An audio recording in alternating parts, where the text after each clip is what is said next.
வாழ்க வளத்துடன் அனைவருக்கும் அன்பான வணக்கங்கள். எல்லாம் வல்ல இறைவனின் திருவடிகளை என்னுடைய மனம் மொழி மெய்களால் போற்றி பணிகின்றேன். நம்முடைய வாழையடி வாழை யூடியூப் சேனலில் வைகறை வைரங்கள் என்ற தலைப்பின் கீழ் நேற்றைய பதிவில் ஸ்டெரைல், ஃபெர்டைல், கண்டாமினேட்டட் என்ற 3 வார்த்தைகளுக்கு விளக்கம் கூறியிருந்தேன். அந்த பதிவின் இறுதியில் ஃபெர்டைல் மைண்ட் என்றால் என்ன, கண்டாமினேட்டட் மைண்ட் என்றால் என்ன, ஸ்டெரைல் மைண்ட் என்றால் என்ன என்று அடுத்த பதிவில் விளக்கி கூறுவதாக கூறியிருந்தேன். எனவே இன்றைய பதிவில் இந்த 3 வார்த்தைகளுக்கான பொருளை பார்ப்போம். இன்றைய நாள் பதிவிற்குள் நுழைவதற்கு முன்பாக நேற்றைய தினம் பகிரப்பட்ட செய்திகளை நன்கு உள்வாங்கிக் கொண்டால் தற்போது கூறப்படும் செய்திகளை எளிமையாக புரிந்து கொள்ளலாம். Fertile mind, contaminated mind, sterile mind என்றால் என்ன என்ற கேள்விக்கு விடை காண்பதற்கு முன்பாக மனம் குறித்து ஒரு அடிப்படையான புரிதல் நமக்கு தேவைப்படுகிறது. மனம் என்பது நம் உடலுக்கு உள்ளே உள்ள தூல உறுப்பு அல்ல. எனவே இதுதான் மனம் என்று நம்மால் எதனையுமே சுட்டிக்காட்ட இயலாது. மனம் எனப்படுவது புலன்களால் உணர முடியாத சூட்சும அகக்கருவி என்று சாத்திர நூல்கள் கூறுகின்றன. ஆகாயம் என்ற வெளிப்பகுதி எவ்வாறு சூட்சுமமாக காட்சிப்படாமல் இருக்கின்றதோ அதுபோல மனமும் ஒரு ஆகாயம் என்று புரிந்து கொண்டு தொடருங்கள். தற்பொழுது நாம் புரிந்து கொள்ள வேண்டிய முக்கிய விடயம் நமக்குள் மனமா அல்லது மனத்திற்குள் நாமா என்பதுதான். சரீரம் என்ற நம் உடலுக்கு உள்ளே மனம் இல்லை. மனம் என்ற ஆகாயத்தில் அல்லது வெளிப்பகுதியில்தான் நாம் இருக்கின்றோம். மனம் என்ற கண்ணாடியில் பிரதிபலித்து தெரிகின்ற பிம்பங்கள்தான் உலகமாக மற்றும் நான் என்ற உணர்வாக பரிணமித்து தெரிகின்றது. அதாவது மனம் என்ற ஆகாயம் இல்லை என்றால் நாம் இங்கு காண்கின்ற உலகமும் இல்லை, நான் என்ற இருத்தல் உணர்வும் இல்லை. எனவேதான் மனமற்ற நிலைக்குள் சென்ற நம் ஞானியர்கள் உலகம் ஒரு மாயை என்றார்கள். அதாவது உலகம் எனப்படுவது போலி அல்லது தோற்ற மயக்கம் என்றார்கள். ஞானியர்களின் இந்த கூற்றை நாம் ஏற்பது கிடையாது. ஏனென்றால் நாம் நம் மனம் என்ற ஆகாயத்தில் அழுந்தி இருப்பதால் மனம் வேறு நாம் வேறு அல்ல என்ற நிலைக்குள் வந்துவிட்டோம். எனவே காட்சிக்கு தோன்றுகின்ற உலகம் மற்றும் நான் என்ற உணர்வு அனைத்தும் மெய் என்றும் கருதுகிறோம். அதாவது கண்ணாடியில் பிரதிபலிக்கும் பிம்பத்தை நிஜம் அல்லது உண்மை என்று கருதுகிறோம். இதற்கு பெயர்தான் மாயை என்று பொருள். ஒரு முகம் பார்க்கும் கண்ணாடியில் பிம்பம் எவ்வாறு பிரதிபலித்து தெரிகின்றது? அந்த கண்ணாடியின் பின்புறம் ரசம் பூசப்பட்டு இருப்பதால் தெரிகின்றது. இதைப் போலத்தான் மனம் என்ற ஆகாயத்தில் ஆணவம், அகந்தை என்ற ரசம் பூசப்பட்டு இருக்கும் வரையில் மனக்கண்ணாடியில் உலகம் மற்றும் நான் என்ற உணர்வு பிம்பங்கள் தோன்றும். எப்பொழுது ஆணவம் என்ற ரசம் வலிமை குன்றி இல்லாமல் போகின்றதோ அப்பொழுது மனம் என்ற கண்ணாடி பிரதிபலிக்கும் தன்மையை இழந்துவிடும். இந்த நிலையில் உலகம் மற்றும் நான் என்ற பொய் பிம்பங்கள் தோன்றாது. சரி, ஞானியர்கள் கூறுவது போல மனமற்ற நிலைக்குள் நாம் செல்ல இயலுமா அல்லது செல்ல வேண்டுமா என்ற கேள்வி பலருக்குள் எழுகின்றது. நம்மாலும் மனமற்ற நிலைக்குள் செல்ல இயலும். ஆனால் இந்த நிலையை முயற்சித்து பெற முயல்வது தவறு மற்றும் ஆபத்து என்பது என்னுடைய தனிப்பட்ட கருத்து. மனம் என்று ஒன்று இருப்பதால்தான் நம்மிடம் நான் என்ற உணர்வு இருக்கின்றது மற்றும் உலகியலாக உள்ள அனுபவங்களையும் நம்மால் பெற இயலுகிறது. அனுபவம் நிகழட்டும், பக்குவம் நிகழட்டும் என்றுதான் அம்மையப்பர் மனத்தை நமக்கு படைத்து கொடுத்திருக்கின்றார். எனவே அவருடைய ஆணையை மீறுவது தேவையற்றது என்று கூறுகிறேன். ஒருவேளை மனம் என்ற ஒன்று இல்லாமல் போய்விட்டால் நான் என்ற இருத்தலே கேள்விக்குறியாகிவிடும். எனவே மனமற்ற நிலைக்குள் செல்கின்றேன் என்று கூறிக்கொண்டு செய்யப்படும் அனைத்து பயிற்சி முயற்சிகளையும் உடனடியாக நிறுத்திவிடுங்கள். இயல்பான அற வாழ்க்கையை வாழுங்கள் என்று கூறுகிறேன். மனமற்ற நிலை என்றால் மனமே இல்லாத நிலை என்று புரிந்து கொள்ளக்கூடாது. மனம் என்பது ஆகாயம், அதனை இல்லாமல் செய்ய இயலாது. மனமற்ற நிலை என்றால் எண்ணங்களை பற்றி கொண்டு பிரதிபலிக்காத நிசப்த நிலை என்று பொருள். மனம் என்ற ஆகாயத்தின் வழியாக எண்ண அலைகள் ஊடுருவிச் செல்ல அனுமதித்தால் மட்டுமே போதுமானது. ஆனால் நாம் நம் மனம் என்ற ஆகாயத்தின் வழியே ஊடுருவிச் செல்கின்ற எண்ண அலைகளை அதன் போக்கில் செல்ல அனுமதிப்பதில்லை. மாறாக வழியச் சென்று பற்றி கொண்டு இது என்னுடைய எண்ணம் என்று பெயரிட்டுக் கொள்கிறோம். எனவே நமக்குள் எழுச்சி அடைகின்ற எண்ணங்கள் அனைத்தும் நம்முடையதே அல்ல என்ற உண்மையை முதலில் புரிந்து ஏற்றுக்கொள்ள வேண்டும். மனம் எண்ணங்களை பற்றி கொள்ளாமல் இருக்குமாறு பார்த்து கொண்டால் நாம் மனத்தை சரியாக கையாளுகின்றோம் என்று பொருள். இந்த செய்திகள் எல்லாம் கேட்பதற்கு மிக மிக எளிமையானதாக இருக்கும். ஆனால் நடைமுறைப்படுத்துவது சுலபமல்ல. எனவேதான் பல்வேறு தியான பயிற்சி முறைகள் அறிமுகப்படுத்தப்பட்டன. தியானம் மனமற்ற நிலையை உருவாக்காது. மனத்தில் எழும் எண்ணங்களை எழுச்சி அடைய விடாமல் மட்டுப்படுத்தி சீராக பயணிக்க உதவும் சாதனம் என்று புரிந்து கொள்ள வேண்டும். எனவே தியானத்தின் வழியாக இறைவனை உணர்ந்து விடலாம் என்று கூறுவதெல்லாம் உண்மைக்கு புறம்பானது என்று விளங்கிக் கொள்ள வேண்டும். மனம் குறித்த இந்த அடிப்படை புரிதல்களுடன் தற்போது தலைப்பிற்குள் நுழையலாம். முதலில் ஃபெர்டைல் மைண்ட் என்றால் என்னவென்று பார்ப்போம். பெருமை, பொறாமை, இச்சை போன்ற கருத்து குற்றங்கள் அல்லது மாசுக்கள் மனம் என்ற ஆகாயத்தில் இல்லாத நிலையில் எழுச்சியடையும் எண்ணங்கள் அனைத்தும் நல்லெண்ணங்களாக, நமக்கும் பிறருக்கும் நன்மை செய்யும் எண்ணங்களாக இருக்கும். இத்தகைய தன்மை உடைய மனம் உண்மைகளை பற்றுவதற்கு மட்டுமே முயலும். இத்தகைய மனநிலையில் உள்ள மனிதனிடத்து இருந்து வெளிப்படும் வார்த்தைகள், செயல்கள் என அனைத்துமே நற்பலன்களையே தரும். இத்தகைய மனம்தான் ஃபெர்டைல் மைண்ட் என்று அழைக்கப்படுகிறது. தற்போது கண்டாமினேட்டட் மைண்ட், அதாவது குற்றம் உடைய மனம் என்றால் என்னவென்று பார்ப்போம். நான் முன்பே கூறியது போல பெருமை, பொறாமை, இச்சை போன்ற கருத்து குற்றங்கள் அல்லது மாசுக்கள் நிறைந்து உள்ள மனம் கண்டாமினேட்டட் மைண்ட் எனப்படும். ஓரிடத்தில் குப்பை கூளங்கள் படிப்படியாக சேர்ந்து சில நாட்களில் மிகப்பெரிய குப்பை மலையே உருவாகி விடுகிறது. குப்பைகள் குவிய குவிய துர்நாற்றமும் உண்டாகிறது. இதைப்போல மனம் என்ற ஆகாயத்தில் பெருமை, பொறாமை, இச்சை போன்ற இன்னும் பல மாசு குப்பைகள் சேரச் சேர மனம் முழுவதும் தீய எண்ணங்கள் எழுச்சியடைந்து நமக்கும் பிறருக்கும் தீங்கிழைத்து கொண்டே இருக்கும். ஒரு குடம் பாலில் ஒரு துளி விஷம் கலந்தாலும் அது பருகுவதற்கு உகந்தது ஆகாது. அதுபோல மனம் என்ற ஆகாயத்தில் மனம் மாசுக்களான பெருமை, பொறாமை, இச்சை கருத்துக்கள் துளி அளவு இருந்தாலும் அது தீய விளைவுகளையே உண்டாக்கும். ஃபெர்டைல் மைண்ட், கண்டாமினேட்டட் மைண்ட் என்றால் என்னவென்று பார்த்துவிட்டோம். மீதமிருப்பது ஸ்டெரைல் மைண்ட் மட்டும்தான். இதை பற்றி சிறிது சிந்திப்போம். மனம் என்றாலே அங்கு எண்ண அலைகள் இருக்கும்.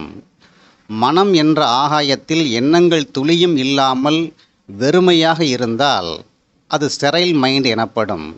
இந்த நிலைதான் நம்முடைய உண்மை அல்லது சொரூப நிலை. ஆனால் இந்த நிலைக்குள் நாம் சென்றுவிட்டால் நான் என்ற கருத்து மறைந்து இல்லாமல் போய்விடும். நான் என்ற கருத்தே எழவில்லை என்றால் நமக்கு பிறவிகளே தேவைப்படாது. எனவே ஸ்டெரைல் மைண்ட் என்பது நம்முடைய உயிர் பயணத்தில் வருகின்ற இறுதிக்கும் இறுதியான நிலை என்று புரிந்து கொள்ள வேண்டும். இந்த சொரூப நிலையை உணர்ந்து வாழும் ஞானியர்கள்தான் ஜீவன் முக்தர்கள் என்று அழைக்கப்படுகின்றார்கள். ஜீவன் முக்தர்கள் என்றால் வாழும் காலத்திலேயே முத்தியை எட்டியவர்கள் என்று பொருள்.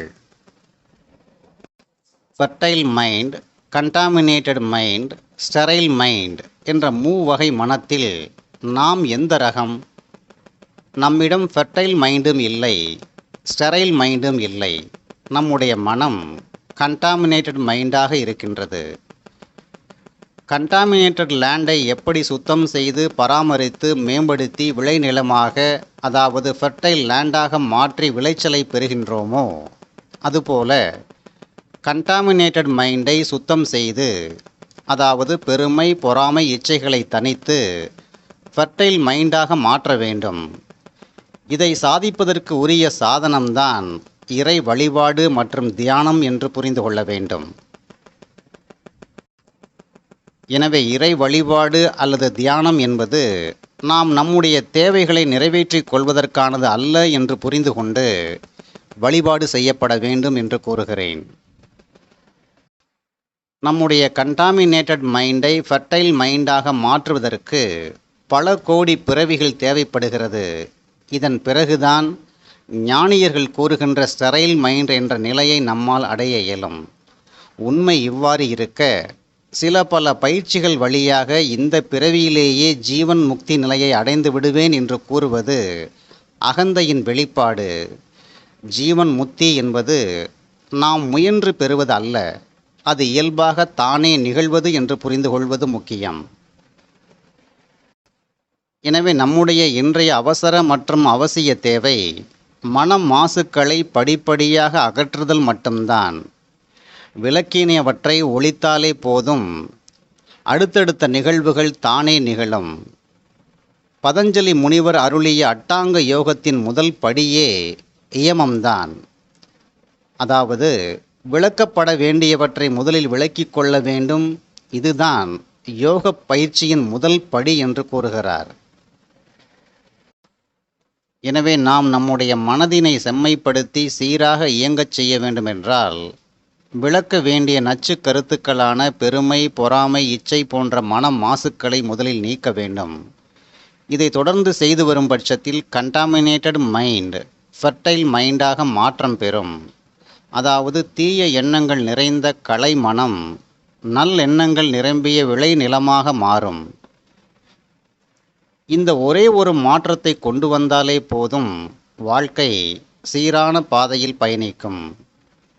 இந்த பதிவின் வாயிலாக நாம் புரிந்து கொள்ள வேண்டிய முக்கிய முடிவுகளை தற்போது பட்டியலிடுகின்றேன். 1.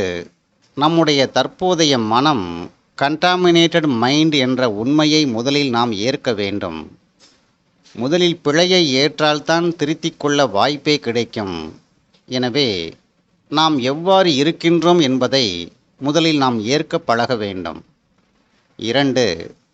நாம் நம் பிழையை ஏற்றுக்கொள்வதற்கு தடையாய் இருப்பது நம்முடைய அகங்காரம். இந்த அகங்காரத்தை தணிப்பதற்காகத்தான் ஒரு குரு தேவைப்படுகின்றார். அப்படியானால் குரு எனப்படுபவர் அகங்காரம் துளியும் இல்லாதவராக இருக்க வேண்டும் என்பது முக்கியம். 3.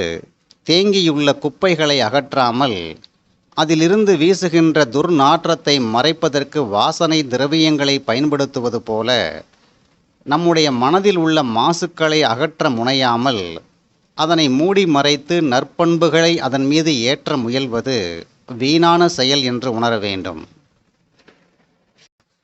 4. குழம்பி கிடக்கும் குட்டை தெளிவடைய என்ன செய்ய வேண்டும்? ஏதும் செய்யாமல் அமைதியாக சும்மா இருக்க வேண்டும். அதுபோல மனத்தில் உள்ள குப்பைகளை அகற்றுவேன் என்று தன் முனைப்பு காட்டாமல், மனத்துடன் சண்டை போடாமல் சும்மா இருக்க கற்றுக்கொள்ள வேண்டும். சும்மா இருத்தல் என்றால் செயலற்று சோம்பி கிடப்பது அல்ல. செயல்கள் நடக்கும், ஆனால் அந்த செயல்களினால் விளையும் விளைவுகள் மீது பற்று இன்றி இருத்தல் சும்மா இருத்தல் எனப்படும். 5. மனம் நமக்கு எதிரியும் அல்ல, நண்பனும் அல்ல. அது ஏதுமற்ற ஒரு வெற்றிடம். வெற்றிடத்தை விளைநிலமாக்குவதும் கலைநிலமாக்குவதும் நாம் அதனை கையாளும் விதத்தில் இருக்கின்றது என்று புரிந்து கொள்ள வேண்டும். 6.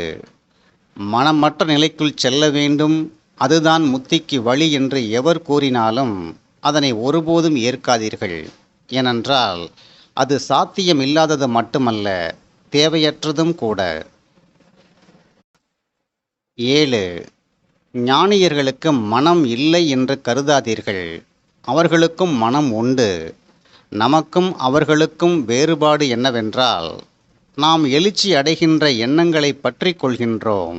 ஞானிகள் எண்ணங்களை பற்றுவதில்லை, கடந்து செல்ல அனுமதிக்கின்றார்கள் என்று புரிந்து கொள்ள வேண்டும். 8. மனம் என்பது கண், காது, மூக்கு போன்று ஸ்தூல உறுப்பாக இருந்தால் கருவிகளை கொண்டு தூய்மைப்படுத்தி விடலாம். ஆனால் மனம் என்ற ஆகாய வெளியை கருவிகள் கொண்டு சுத்தப்படுத்த இயலாது. மனதினை சுத்தப்படுத்தும் ஒரே ஆயுதம் சும்மா இருத்தல் மட்டுமே என்று புரிந்து கொள்ள வேண்டும். 9. மனத்தில் எழுச்சியடையும் எண்ணங்களின் வலிமை அளப்பரியது. ஆர்ப்பரித்து ஓடிவரும் காட்டாற்று வெள்ளத்தை கட்டுப்படுத்த நினைத்தால் வெள்ளத்தில் அடித்துச் செல்லப்பட்டு விடுவோம். எனவே வெள்ளத்தை கட்டுப்படுத்துவதற்கு பதிலாக கரைகளை அகலப்படுத்தி பலப்படுத்த வேண்டும். இதைப்போல மனதினை அடக்குகின்றேன் என்ற முயற்சியில் இறங்கினால் கடுமையான எதிர் விளைவுகளை சந்தித்து துன்பப்பட நேரிடும் என்று புரிந்து கொள்ள வேண்டும். 10. சார்ந்ததன் வண்ணம் ஆவது மனத்தின் இயல்பு. எனவே எதை சார வேண்டும், எதை சாரக்கூடாது என்ற தெளிவு இருந்தால் மனத்தினை கையாள்வது மிக மிக எளிது. இதனை சாத்தியப்படுத்த தேவையான கருவி விழிப்புணர்வு என்ற உள் உணர்வு. நம்மிடம் அறிவும் இருக்கின்றது, உணர்வும் இருக்கின்றது. அறிவினை பயன்படுத்த வேண்டும், ஆனால் உணர்வுக்கு முன்னுரிமை தர வேண்டும். நாம் தற்போது இதற்கு நேர்மாறாக இயங்கி வருகின்றோம்.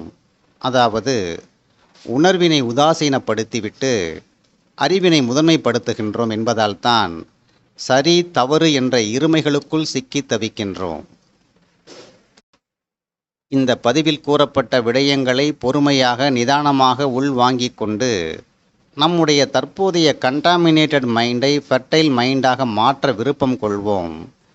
ஸ்டெரைல் மைண்ட் என்ற எண்ணங்களற்ற மனம் தானாக இயல்பாக உருவாகட்டும் என்று காத்திருத்தலே சரியானது என்று புரிந்து கொண்டு அறிவினை கடந்து உணர்ச்சிகளை கடந்து உணர்வுக்குள் பயணிக்கும் பொழுது நம் உண்மை இயல்புகள் வெளிப்பட துவங்கும். இயல்புகள் வெளிப்பட மனமும் சீர்மைக்குள் வந்துவிடும். சீர்மைக்குள் வந்த மனம் செம்மையான மனம். இதனை நன்கு உணர்ந்தபடியால்தான் வள்ளுவர் மனத்துக்கண் மாசு இளன் ஆதல் அனைத்து அரண் ஆகுல நீரபிற என்று கூறினார். அதாவது இருக்கின்ற அறங்களிலேயே தலையாய அறம் மனதில் குற்றங்கள் இல்லாதிருத்தல் என்று கூறுகிறார். எனவே நாம் அனைவரும் நம்முடைய கண்டாமினேட்டட் மைண்டில் உள்ள அகந்தை குப்பைகளை அகற்ற விருப்பம் கொள்வோம். விரைவில் ஃபெர்டைல் மைண்ட் உடைய மனிதனாக மாற்றம் அடைவோம் என்று கூறி இன்றைய நாள் பதிவினை நிறைவு செய்கின்றேன். நன்றி, வணக்கம், வாழ்க வளத்துடன். அவன் அருளாலே அவன் தாழ் வணங்கும் மகிழ்ச்சியுடன் உங்கள் ராதாகிருஷ்ணன்.